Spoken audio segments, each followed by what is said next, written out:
नमस्कार. आकाशवाणी औरंगाबाद केंद्राच्या दुपारी 1च्या बातमीपत्रात मी वैभवी जोशी आपलं स्वागत करते. वस्तू आणि सेवा कर जीएसटी प्रणालीच्या अंमलबजावणीची सुरुवात आज रात्री 12 वाजता होणार असून या कार्यक्रमावर विरोधी पक्षांनी बहिष्कार टाकला आहे. विरोधकांनी आपल्या या निर्णयावर पुनर्विचार करावा असं केंद्रीय अर्थमंत्री अरुण जेटली यांनी म्हटलं आहे. ही करप्रणाली लागू करण्याचा निर्णय सर्व पक्षांच्या संमतीनं घेतला असल्याचं ते म्हणाले. विरोधी पक्षांचा हा निर्णय दुर्दैवी असल्याचं केंद्रीय माहिती आणि प्रसारण मंत्री एम व्यंकय्या नायडू यांनी म्हटलं आहे.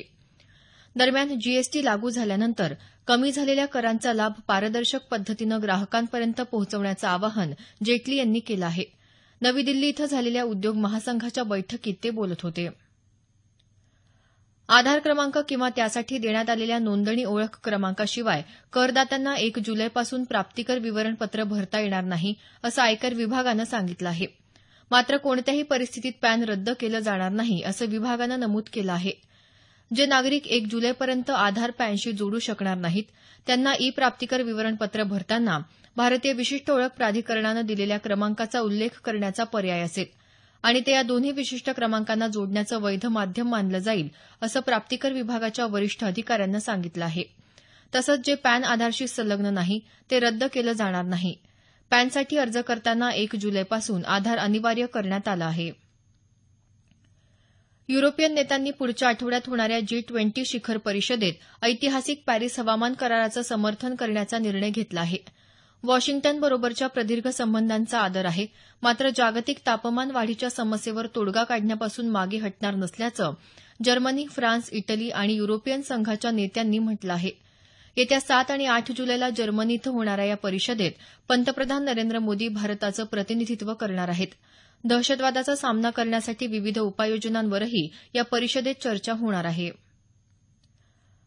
मादक पदार्थ सेवन प्रतिबंधासाठी कडक उपाययोजना करण्यासाठी सरकार कटिबद्ध असल्याचं केंद्रीय क्रीडा मंत्री विजय गोयल यांनी म्हटलं आहे. नवी दिल्ली इथं आयोजित या संदर्भातल्या बैठकीत ते बोलत होते.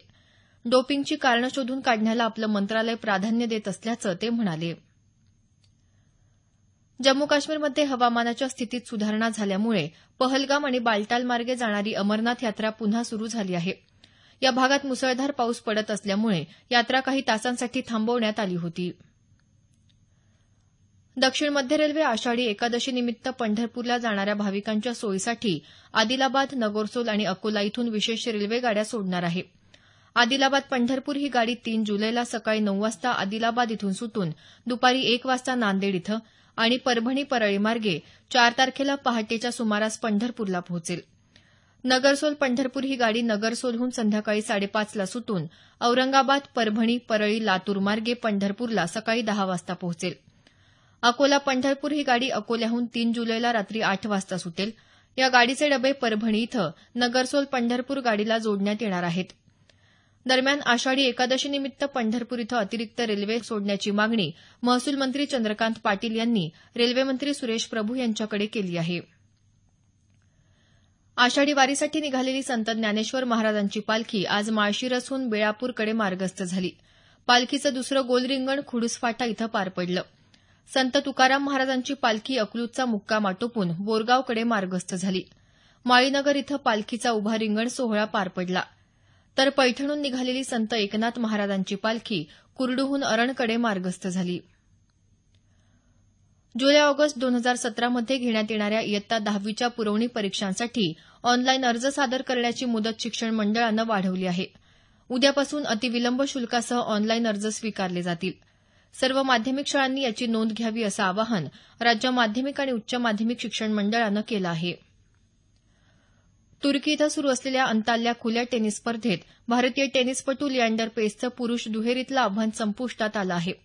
उपांत्य फेरीत पेस आणि कॅनडाचा शमशुद्दीन या जोडीचा माराच आणि पॅविक जोडीनं 6-4, 6-4 असा पराभव केला.